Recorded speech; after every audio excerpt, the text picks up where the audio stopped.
بسم الله الرحمن الرحيم الحمد لله رب العالمين والصلاة والسلام على أشرف الأنبياء والمرسلين سيدنا محمد وعلى آله وصحبه أجمعين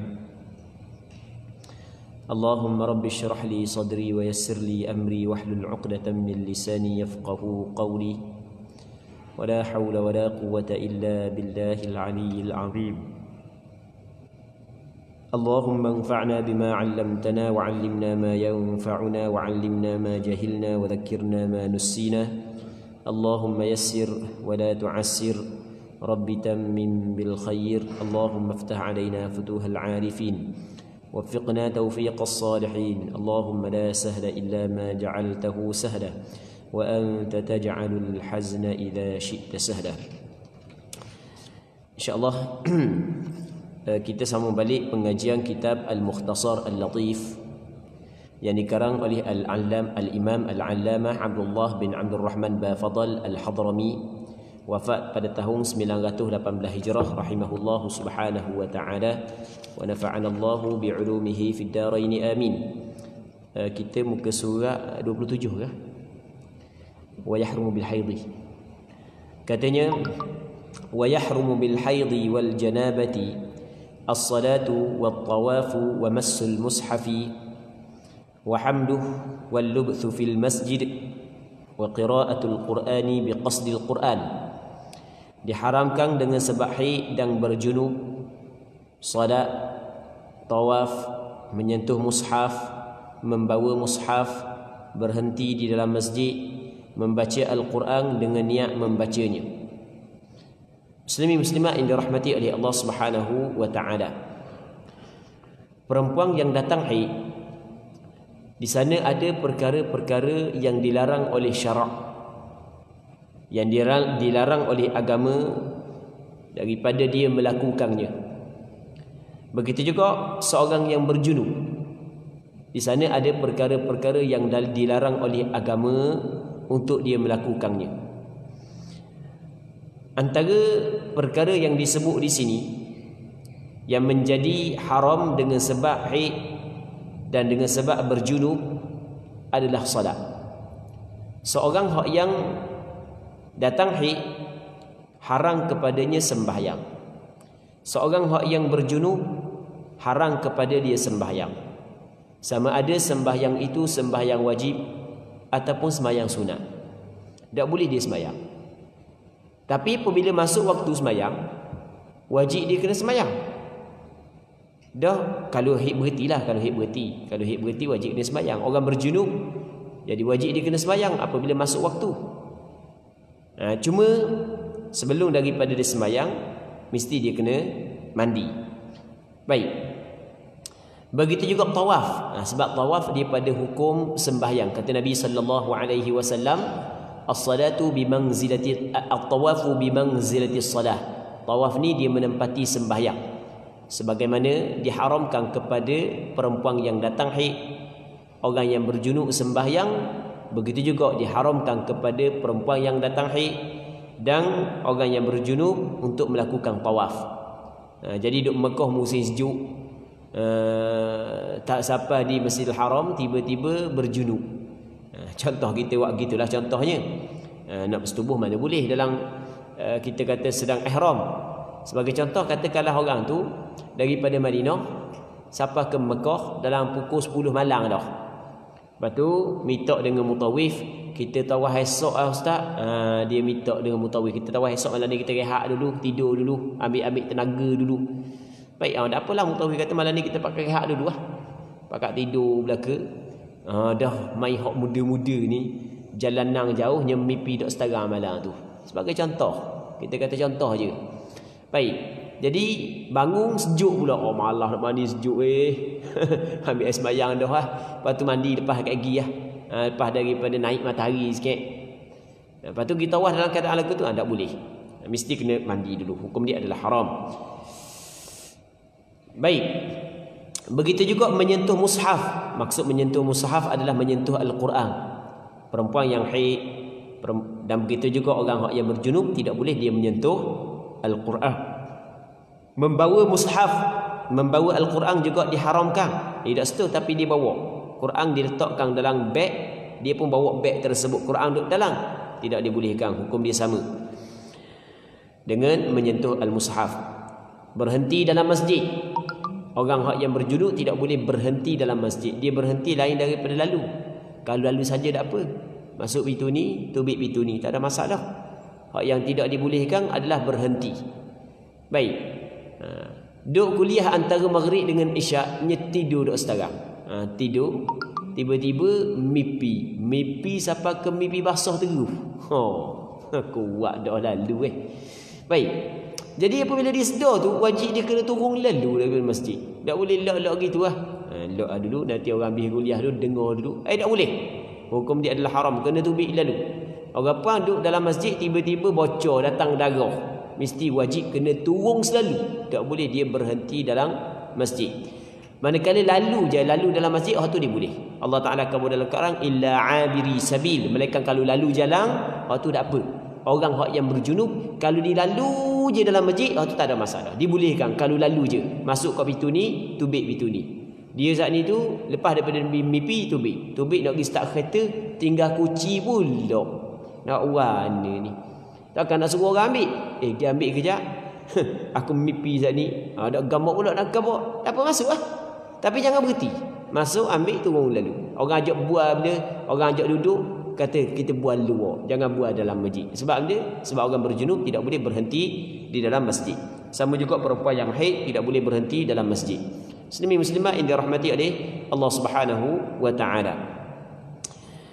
Ada di tempat kita ni di antara kesilapan yang perlu diperbaiki. Ada sebahagian daripada puang, sebahagian daripada orang puang. Jadi apabila nak akad nikah tu, nak bagi akad nikah masjid.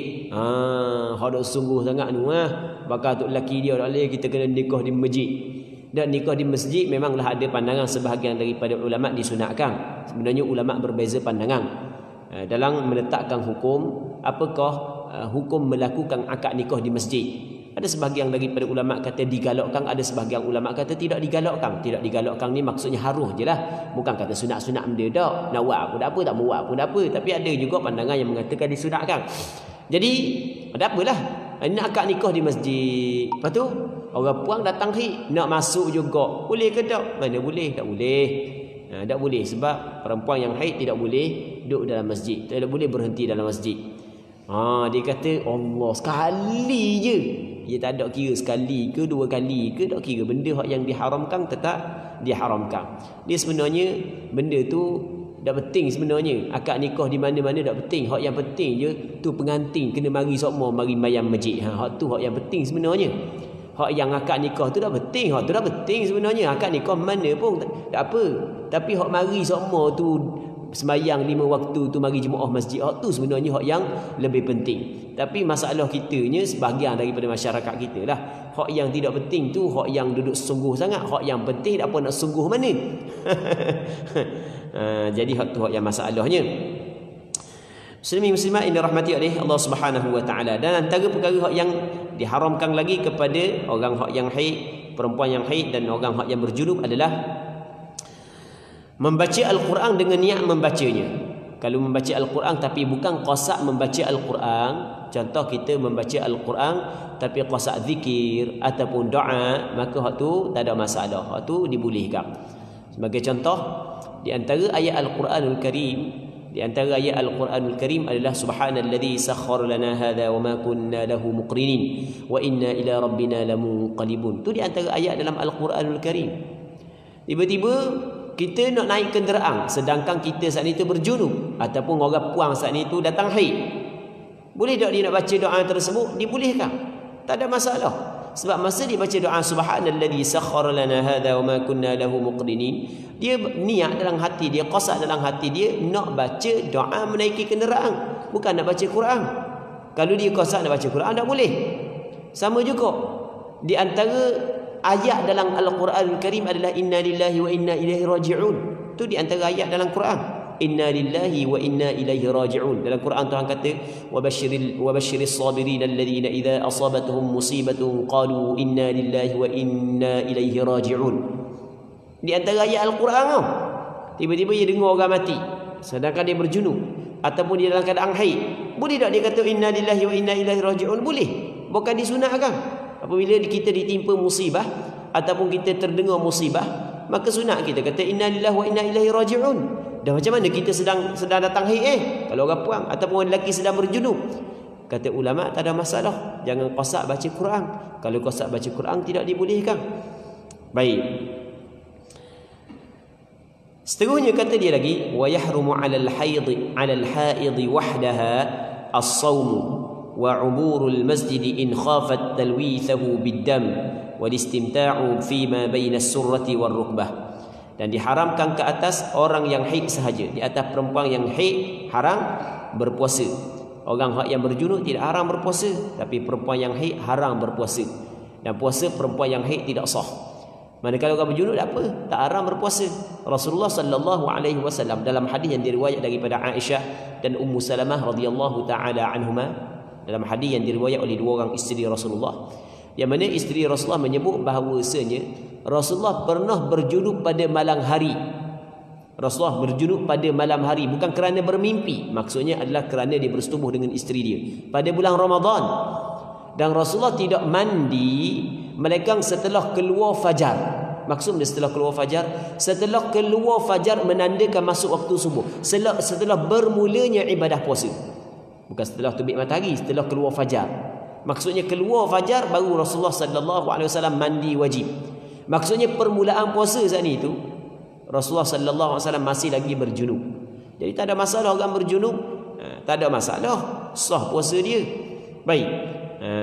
Manakala perempuan yang haid, puasa dia tidak sah, bahkan haram dia berpuasa. Tidak boleh dia berpuasa. Tapi kena ingat, haram berpuasa kepada perempuan yang haid bukanlah maksud wajib orang puang haid pada bulan Ramadan makan, bukan maksud lagu tu. Jadi aku dah datang haid mesti aku wajib kena makan, tak semesti. Dia yang penting jangan dia berpuasa. Maksudnya kalau dia jangan, kalau misalnya dia sedang datang haid, jangan malam tu dia berniat untuk puasa pada besok hari. Pada esok hari masuk, kalau dia datang haid, jangan niat tidak makan, tidak minum, ni adalah kerana ibadat puasa, jangan. Tapi kalau dia malah makan, tu tak ada masalah. Dia tahu dah dia tak boleh puasa, haram dia puasa, tapi malah makan. Malah nak masak. Kalau orang puang kau malah nak masak.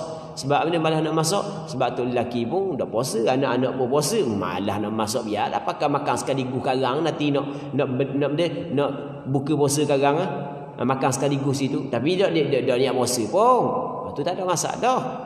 Baik, hak tak boleh berpuasa.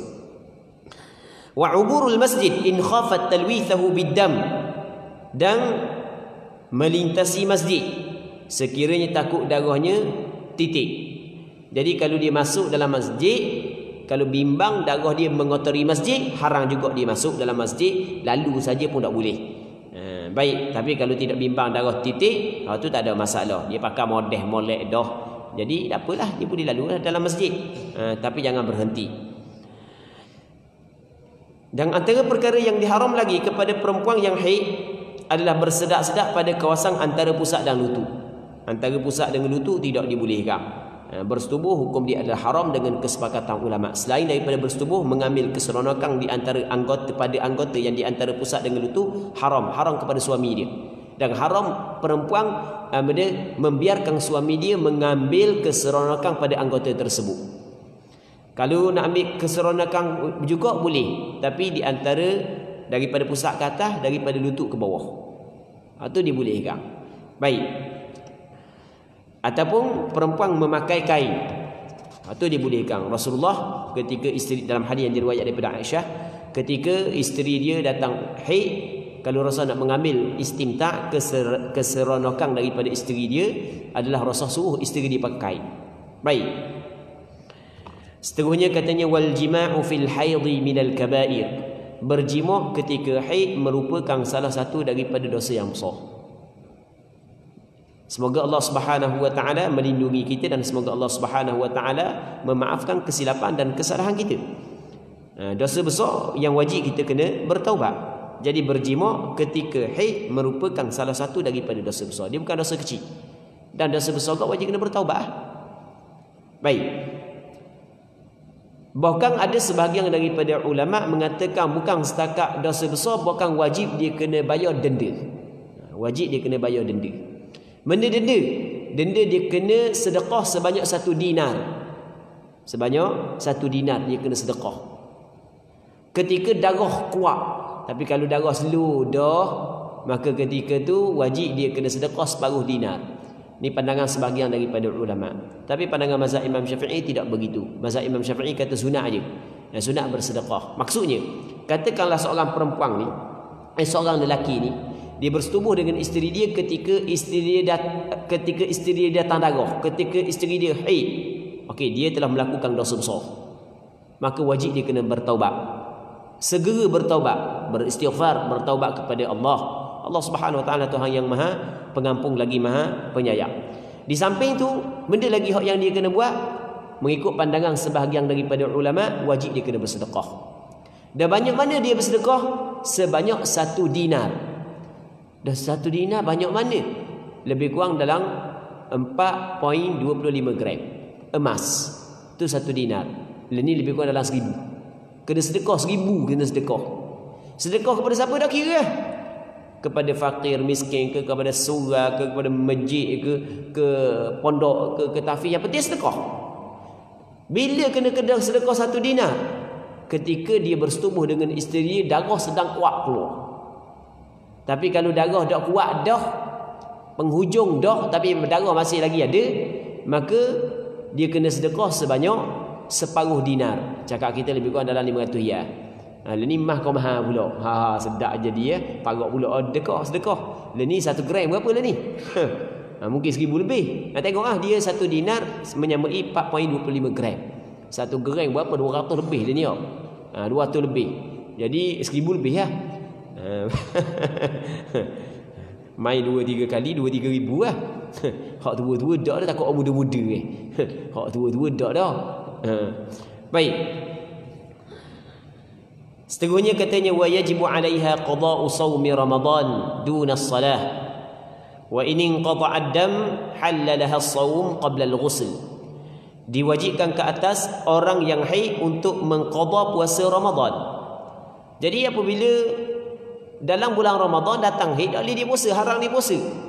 Nanti lepas daripada Ramadan wajib balik dia kena qada puasa tersebut. Mesti kena qada semula. Baik. Semayang wajib tak qada? Katanya namun tidak pada solat. Solat tidak wajib qada. Solat tak perlu qada solat. Solat tidak wajib qada. Jadi perempuan yang datang haid, dia tidak boleh sembahyang dan tidak boleh puasa. Tapi puasa wajib qada semula. Semayang tak wajib qada dah. Dah apa jadi gitu? Semayang tak wajib qada, puasa kena wajib qada. Apa jadi gitu? Jawapan dia adalah kerana hal tersebut adalah perkara yang ditetapkan oleh agama. Syarak tetap lagu tu, syarak kabul lagu tu, syarak yang meletakkan hukum wajib balik kena qada puasa. Sembahyang tak perlu dah qada. Tu dipanggil benda amrun ta'abbudi nama dia. Sebagaimana bilangan rakaat sembahyang dah apa? Maghrib 3 rakaat. Isyak 4 rakaat kan malang belaka kan? Dah apa subuh 2 rakaat, zuhur 4 rakaat, asar 4 rakaat. Apa subuh dak 4 rakaat? Dah apa dak isyak 2 rakaat? Sebagai contoh, soalan-soalan yang diajukan sebagai contoh.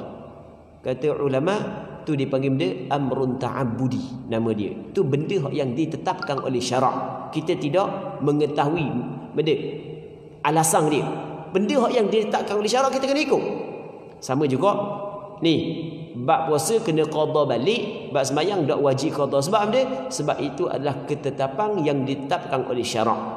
Ketika ada seorang perempuan nama dia Mu'adzah, ditanya Aisyah radhiyallahu taala anha, dikabarkan kepada Aisyah, ma balul haid taqdi shaum wa la taqdi salah? Kenapa kau orang puang haid ni dia kena qada balik puasa, tak perlu qada balik sembahyang?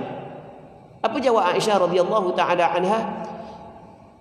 Kana yusibuna dhalik, dulu kami di zaman Rasulullah kami mengenai perkara itu. Maksudnya kami pun datang haid, tapi fanu'maru biqada'is shaum wa la nu'maru biqada'is salah. Tetapi Rasulullah memerintahkan kepada kami supaya qada balik puasa, tapi kami tidak diperintah untuk qada balik sembahyang. Jadi yang menetapkan perbezaan di antara qada puasa dan qada sembahyang adalah Rasulullah sallallahu alaihi wasallam.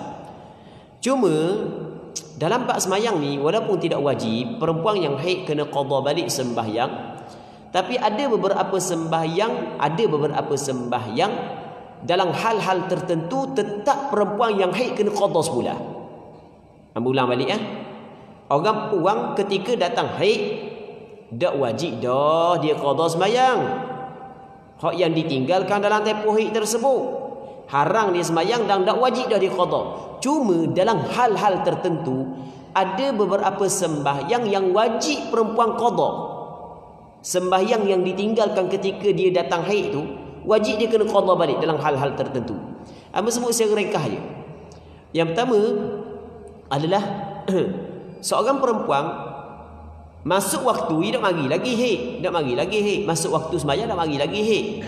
Katakanlah zuhur pukul 1 suku sebagai contoh, pukul 1 suku zuhur. Contoh je. Jadi masa pukul 1 suku tak mari lagi haid. Lepas tu 1:30 baru mari haid. Sedangkan dia tak sembahyang lagi. Dia tak sembahyang lagi. Satu inap maya lewat ke. Biasa gitu orang puan lewat mau maya kan. Jadi pukul 1:30 tiba-tiba datang haid. Maka kata ulama, apabila datang haid tak boleh nak sembahyang, haram dah sembahyang. Nanti lepas daripada dia mengalami suci, wajib dia kena qada balik sembahyang tersebut. Kerana daripada permulaan masuk waktu sembahyang hingga keluar darah, dia mempunyai kesempatan untuk menyelesaikan sembahyang dalam tempoh tersebut. Maka wajib dia kena qada balik sembahyang tu. Dia bukan kata benda orang puang saja, orang lelaki pun sama. Tapi orang lelaki bukan haid lah, bab lain. Katakanlah orang lelaki itu dia ada jenis penyakit gila, nasallallahu salamata wal afiyah. Gila dia on off. Sekali gila sekali dok, sekali gila sekali dok. Sebagai contoh, ada orang penyakit gitu. Kadang-kadang gila, kadang-kadang dok, kadang-kadang gila. Ada orang penyakit gitu. Baik, biasanya gila keturunan lah. Katakanlah dia saat itu masuk waktu, tak ada masalah lagi. Dah nak sembahyang pukul 1:30 tiba-tiba gila. Okey, apabila gila dah wajib dah sembahyang. Gugur dah kewajipan sembahyang, manik penghalang. Lepas daripada sembuh daripada gila, maka wajib dia kena qada balik sembahyang hak yang dia dah sembahyang, kerana daripada permulaan masuk waktu sehingga datang manik dia sempat untuk menyelesaikan sembahyang. Berbeza kalau daripada masuk waktu hingga keluar darah haid dia tidak sempat untuk menyelesaikan sembahyang. Sembahyang zuhur 4 rakaat. Sembahyang zuhur 4 rakaat. 4 rakaat katakanlah kalau sembahyang dak lama sangat, dak cepat sangat, 5 minit aje dalam 4 rakaat. Jangan kira lama sangat, jangan kira cepat sangat. Cepat sangat 3 minit pun siap. Lama sangat setengah jam Jadi kena ambil hak yang pertengahan, hak yang sederhana. Jadi kata 5 minit. Daripada permulaan masuk zuhur pukul 1 suku, dak sampai 5 minit tiba-tiba keluar darah. Maka tu dak wajib dia qada balik. Contoh kita kata zuhur 1 suku, masuk zuhur pukul 1:17 tubik darah. Ada wajib dia qada balik sembahyang tersebut. Sama juga dengan perempuan bersalin. Ni sama ni. Ada orang puang masa tua baru belajar. Jadi hak lepas-lepas dah banyak dia nak sembahyang lepas tu apabila hak lepas-lepas dia banyak dak sembahyang, kena buat apa ni? Kena qada mula. Kena qada mula. Dia dah ingat dah berapa agak-agak. Kena tak agak-agak, kena qada mula. Jangan lock gitu. Jangan lock gitu. Tu kewajipan kita. Orang puang. Orang puang dia nak beranak. Jadi masa dak tubik lagi darah nifas. Darah nifas ni keluar selepas daripada keluar anak. Dak tubik lagi darah nifas, wajib disembahyang. Jadi katakanlah dia masuk labor room sebagai contoh kan. Dia masuk tempat bilik bersalin sebelum daripada subuh. Lepas tu masuk subuh dak beranak lagi. Dalam 10 minit lepas daripada masuk subuh tubik anak. Dah damai tapi daripada waktu daripada masuk waktu hingga kepada keluar darah nifas saat itu, dia sempat tempoh untuk dia menyelesaikan sembahyang. Maka nanti lepas daripada habis nifas, wajib dia kena qada balik sembahyang subuh tersebut. Tu kita kena ingat. Ni berkait dengan hukum. Jangan dok tahu pula benda hak yang asah ni. Benda hak yang melibatkan kewajipan sembahyang tiba-tiba dok tahu. Berat. Berat nanang kalau gitu. Okey, ini yang kedua, masalah darah haid berhenti. Masalah darah haid berhenti. Hak sini darah haid datang. Orang puang, hak yang datang darah dah wajib disembahyang, bukan harang disembahyang. Tiba-tiba pada penghujung waktu darah berhenti. Penghujung waktu darah berhenti. Kalau darah berhenti dan tempoh berbaki tu panjang lagi, wajib orang puang tu kena sembahyang. Kena sembahyang, tak kira duduk mana pun kena mandi wajib, kena sembahyang. Okey. Wajib dia kena sembahyang. Sehingga kata ulama, kalau dia sempat tempoh berbaki daripada waktu setelah daripada darah kering hanya sekadar satu rakaat. Satu rakaat kita kata lebih kurang dalam seminit. Kata seminit je. Zuhur habis dalam pukul 4.30, 4.30. 4.29 darah berhenti. Jadi bermakna didang seminit. Dang seminit satu rakaat. Maka wajib dia kena sembahyang zuhur. Wajib dia kena sembahyang zuhur. Kalau darah berhenti, katakanlah asar pukul apa? Katakanlah asar habis dalam pukul 7. Contoh pukul 7 habis asar, masuk maghrib pukul 7. Contoh je mudah. Nak mudah je. Pukul 7. Jadi pukul 7 lebih. 7-10 minit lebih kurang kan? Ni katakanlah pukul 7. Asar habis. Masuk waktu maghrib. Jadi pukul 6.59 darah dia berhenti. Tinggal seminit lagi. Bermakna seminit tu dang satu rakaat tau. Maka wajib dia kena sembahyang asar. Dah nak mandi dah dang dah kan, nak sembahyang. Wajib dia kena qada balik sembahyang asar tersebut. Sebab kata Nabi sallallahu alaihi wasallam, "Man adraka rak'atan minas salati faqad adraka as-salah." Sesiapa yang sempat satu rakaat daripada sembahyang, maka dia sempat sembahyang tersebut. Kalau sempat satu rakaat, sempat sembahyang. Jadi kata ulama, kalau darah berhenti dalam waktu yang mana tempoh berbaki hanya satu rakaat, dia kira dang rakaat sembahyang waktu tu, maka dia kena sembahyang. Orang lelaki ni dia kena bawakan pada bini dia sebab tanggungjawab dia. Kan orang lelaki ketua dalam keluarga. Lama kan benda-benda hak yang menjadi asas kepada anak bini, kepada isteri, kepada anak. Anak tak tahu, bini tak tahu, sedangkan itu menjadi kewajipan kepada dia dan menjadi kewajipan kepada tok lelaki aja. Jadi masih lagi tok lelaki saat ni tu tak lepas lagi. Dalam sudut tu, sudut lain tak apalah. Sudut tu tak lepas lagi. Tu benda fardu ain tu, benda yang melibatkan ibadat sembahyang. Baik. Jadi orang puang tu kena faham. Lepas ada lagi hak yang wajib qada juga, tapi ini bukan pandangan hak yang disepakati oleh ulama. Cuma pandangan majoriti ulama adalah perempuan hak yang darah haid dia berhenti di dalam waktu asar, wajib dia kena sembahyang asar. Dalam masa yang sama wajib dia kena sembahyang zuhur. Orang puang darah haid dia berhenti dalam waktu isyak, wajib dia kena sembahyang isyak. Dalam masa yang sama wajib dia kena sembahyang maghrib. Ini pandangan majoriti ulama, pandangan mazhab Syafi'i, pandangan mazhab Maliki, pandangan mazhab Hambali dan pandangan sebahagian daripada sahabat Rasulullah, antaranya Abdul Rahman bin Auf radhiyallahu taala anhu. Sebab dia wajib dia kena sembahyang ketika darah berhenti dalam waktu asar, mesti kena sembahyang zuhur, kerana zuhur dan asar adalah satu waktu ketika uzur. Ketika uzur, zuhur dengan asar adalah satu waktu. Maghrib dengan isyak satu waktu. Maksud dia ketika uzur, ketika kita bermusafir sebagai contoh. Kita apabila kita bermusafir, maka kita boleh jamak zuhur dengan asar. Kita boleh buat jamak taqdim, kan kita boleh buat jamak takhir. Jamak taqdim ni kita buat asar dalam waktu zuhur. Jamak takhir kita buat zuhur dalam waktu asar. Kita buat zuhur dalam waktu asar tu, nanti pukul 5 baru kita sembahyang zuhur. Kita tak qada zuhur. Kita sembahyang tunai. Walaupun waktu zuhur asar habis dah. Okey, kita nak pergi Kuala Lumpur sebagai contoh. Kita nak buat jamak takhir. Kita berhenti di RNR Gambang tau. Jadi kita pukul 5 kita nak sembahyang asar situ tau. Lepas tu kita tak sembahyang lagi zuhur, kita nak sembahyang zuhur situ. Nanti kita sembahyang zuhur dalam waktu asar pada pukul 5, bukan kita qada zuhur. Kita sembahyang tunai. Dapat apa tunai? Sebab zuhur dengan asar adalah satu waktu. Waktu asar adalah satu waktu bagi orang yang bermusafir. Maka perempuan yang mengalami suci di dalam waktu asar juga adalah satu waktu bagi antara zuhur dan asar untuk dia. Satu waktu. Jadi apabila satu waktu, kata ulama muslimin muslimat yang dirahmati oleh Allah Subhanahu wa taala, maka wajib dia kena sembahyang asar dan juga wajib dia kena sembahyang zuhur. Begitu juga maghrib dengan isyak, wajib dia kena sembahyang isyak, wajib dia kena sembahyang maghrib.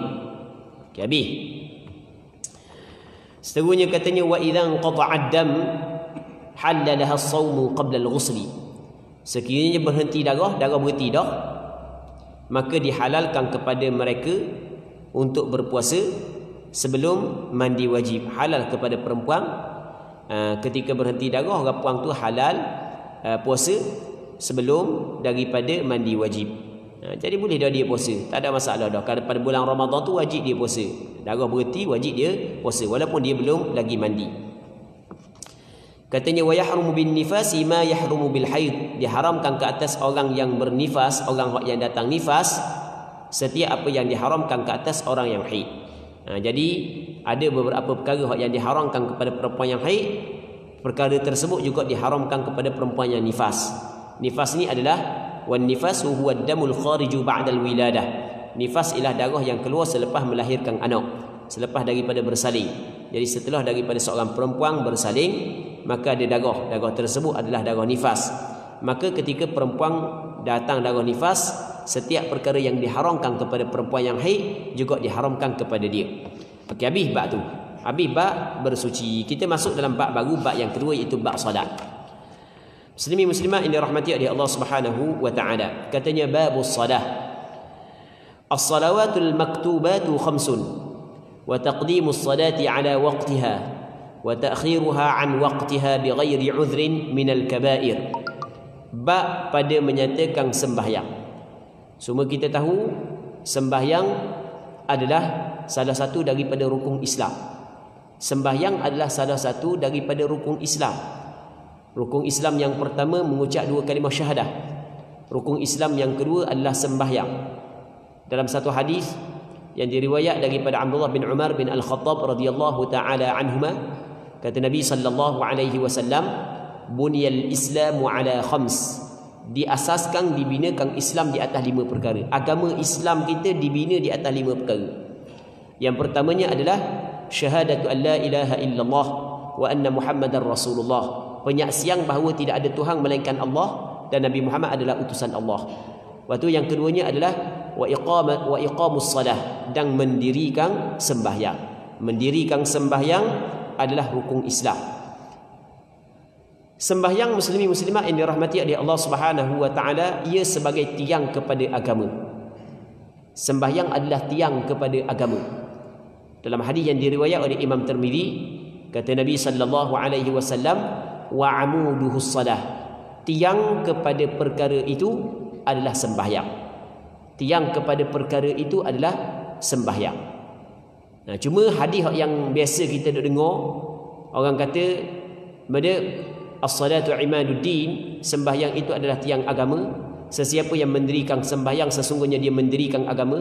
Sesiapa yang meninggalkan sembahyang sesungguhnya dia meruntuhkan agama. Sebenarnya hadis tersebut bukan hadis sahih. Hadis tersebut adalah hadis dhaif.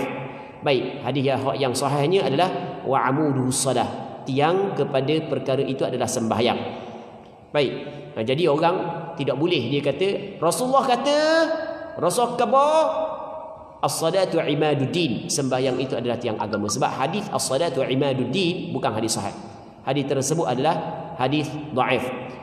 Itu kita kena faham muslimin muslimat yang dirahmati oleh Allah Subhanahu wa taala. Dalam kita nak menyebut hadis Rasulullah, kita kena faham. Kalau hadis dhaif tidak boleh kita kata Rasulullah kata. Tak boleh kita kata lagu tu. Sembahyang juga muslimin muslimat yang dirahmati oleh Allah Subhanahu wa taala adalah perkara-perkara hak yang ataupun perkara hak yang mula-mula Rasulullah sallallahu alaihi wasallam ajar apabila seorang tu memeluk Islam. Orang sahabat Rasulullah ataupun orang kafir apabila dia memeluk Islam, mula-mula Rasul ajar adalah sembahyang. Dalam hadis yang diriwayat oleh Tariq bin Asyam, seorang sahabat Rasulullah, dikeluarkan oleh Imam Muslim tak silap ingat, kata Tariq bin Asyam radhiyallahu taala anhu, kana ar-rajulu idza aslama 'allamahu an-nabiy sallallahu alaihi wasallam as-salah. Dulu apabila orang tu memeluk Islam, mula-mula Rasul ajar sembahyang. Lepas daripada dia mengucap 2 kalimah syahadah, mula-mula Rasul haji adalah sembahyang. Begitu juga ketika Rasul hantar Mu'adz bin Jabal ke negara Yaman. Rasul lantik ataupun hantar utuskan Mu'adz ke sana supaya menjadi qadi di sana, menjadi hakim di sana.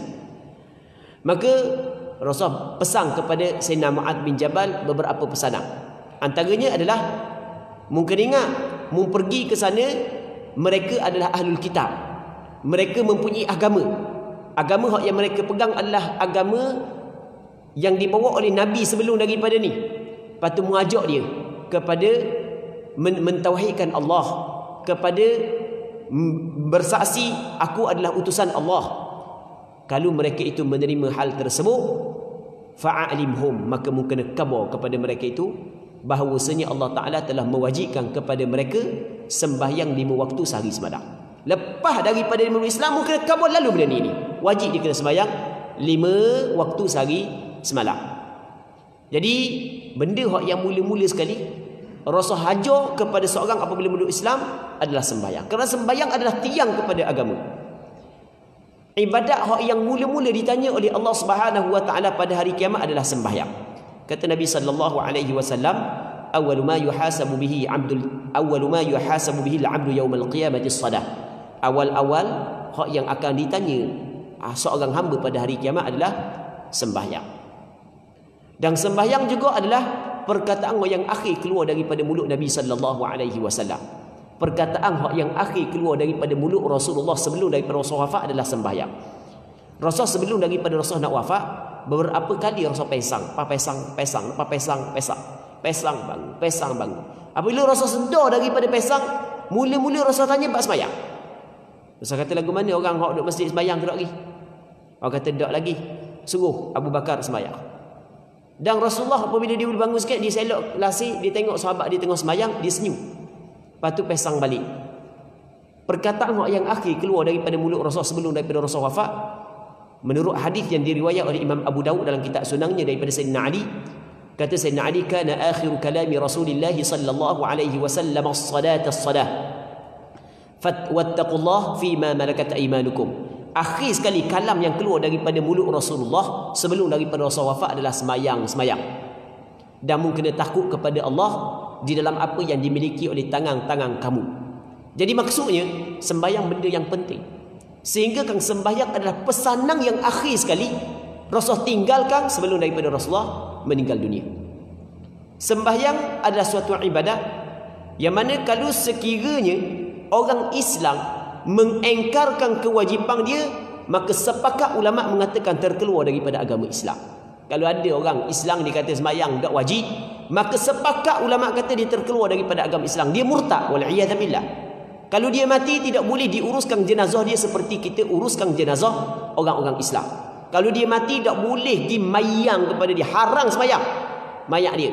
Dan tidak boleh kita tanam dia pada perkuburan orang Islam kalau dia engkar kewajipan sembahyang. Sepakat ulama, ijma' ulama. Baik. Cuma ulama berbeza pandangan. Kalau sekiranya orang tu tak sembahyang tapi dia tidak engkar kewajipan sembahyang, baru ulama berbeza pandangan. Dia tak sembahyang tapi dia engkar pun kewajipan sembahyang. Kalau kita tanya dia, dah apa mu dah sembahyang? Sembahyang dah wajib ke? Kata tak, sembahyang wajib. Tapi aku nanti dulu lah. Nanti dulu. Tak sampai sebu lagi. Sampai sebu aku nak sembahyang kok. Bukan tak mau sembahyang. Orang hok tinggal sembahyang kerana malah, tapi dia tidak engkar kewajipan sembahyang. Ulama berbeza pandangan. Ada kata kufur, ada kata dak. Allahu Rabbi. Bahaya di antara berbeza pandangan kufur ke dak. Tapi kalau bab dosa besar tu tak ada khilaf dah. Sepakat ulama kata dia telah melakukan dosa besar, fasik.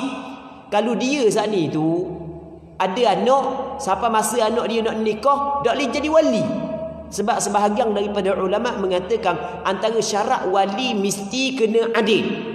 Wali yang fasik tak sah. Parah lah. Dan awak mana anak dia nak nikah? Dia ada cara lah.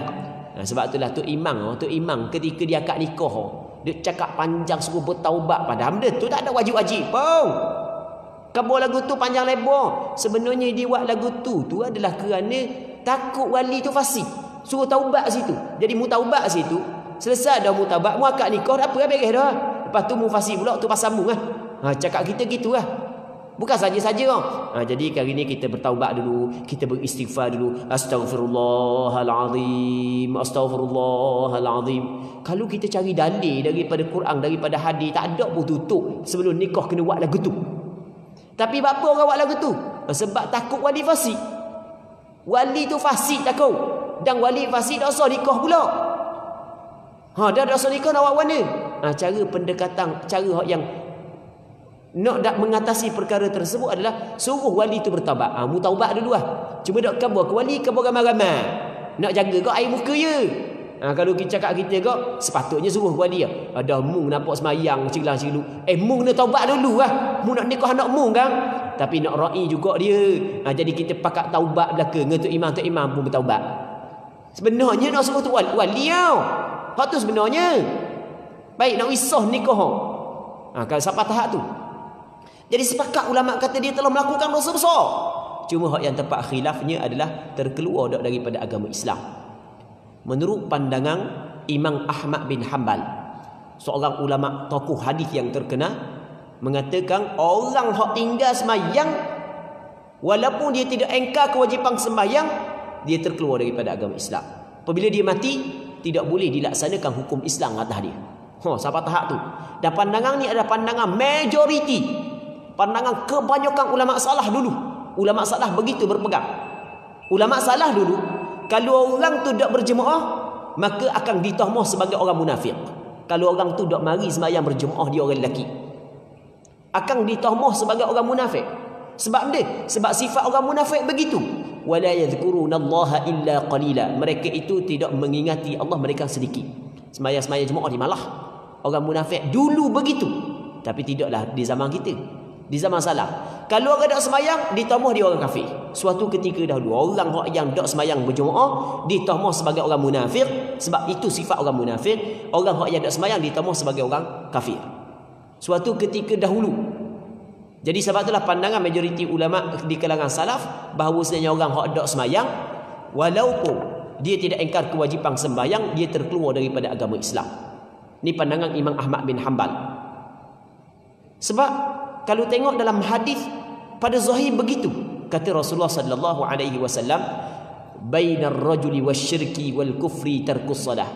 Perbatasan di antara seorang lelaki dan syirik serta kekufuran adalah sembahyang. Itu perbatasan ni. Rasul kata perbatasan, batas di antara seorang lelaki dan syirik serta kekufuran adalah sembahyang. Sembahyang adalah sebagai batas di antara seorang lelaki dan syirik dan kufur. Jadi bermakna kalau dah sembahyang kufur lah. Imam Ahmad bin Hanbal, seorang ulama hadis, ketika dia melihat hadis tersebut dan ada hadis-hadis yang lain lagi, terus dia menghukum orang yang tinggal sembahyang walaupun tidak ingkar kewajipan sembahyang, terkeluar daripada agama Islam. Dalam hadis yang lain kata Nabi sallallahu alaihi wasallam, al-ahdul ladzi bainana wa bainahu shalah. Perjanjian di antara kita dengan mereka itu adalah sembahyang. Faman tarakaha faqad kafar. Sesiapa yang tinggal sembahyang maka dia terkeluar daripada agama Islam. Memang bahaya bak tinggal sembahyang ni, jangan main kurang. Memang bahaya sungguh. Cuma mujur pandangan majoriti ulama, termasuklah pandangan mazhab Imam Syafi'i, berpandukan kepada dalil-dalil yang tertentu, bahawasanya orang yang tinggal sembahyang selama mana dia tidak ingkar kewajipan sembahyang, masih lagi dia tidak terkeluar daripada agama Islam walaupun dia telah melakukan dosa besar. Kalau pakai mazhab Imam Ahmad bin Hanbal di tempat kita, tak tahu ramai mana orang anak orang Islam kafir. Tak tahu ramai mana. Tapi mujur majoriti ulama termasuk pandangan mazhab Imam Syafi'i mengatakan tidak terkeluar daripada agama Islam, hanya melakukan dosa besar. Dosa besar aja. Baik, muslimin muslimat yang dirahmati oleh Allah Subhanahu wa taala. Jadi untuk malam ni kita berhenti sini dulu. InsyaAllah kita sambung balik pada bulan akan datang kalau sekiranya dipanjangkan umur. Dan kita berdoa kepada Allah agar apa yang kita bincang pada malam yang mulia ini sama-sama dapat keberkatan dan sama-sama dapat mengambil manfaat. Jadi sebelum daripada berhenti, hamba nak tanya soalan. Nak tanya dulu, ada tak soalan nak tanya? Ada tak pertanyaan? Kalau tak ada pertanyaan, hamba nak berhenti terus. Kalau ada pertanyaan, kita dengar dulu. Tak ada tak ada, kita berhenti terus lah. Wallahu subhanahu wa ta'ala a'la wa alam.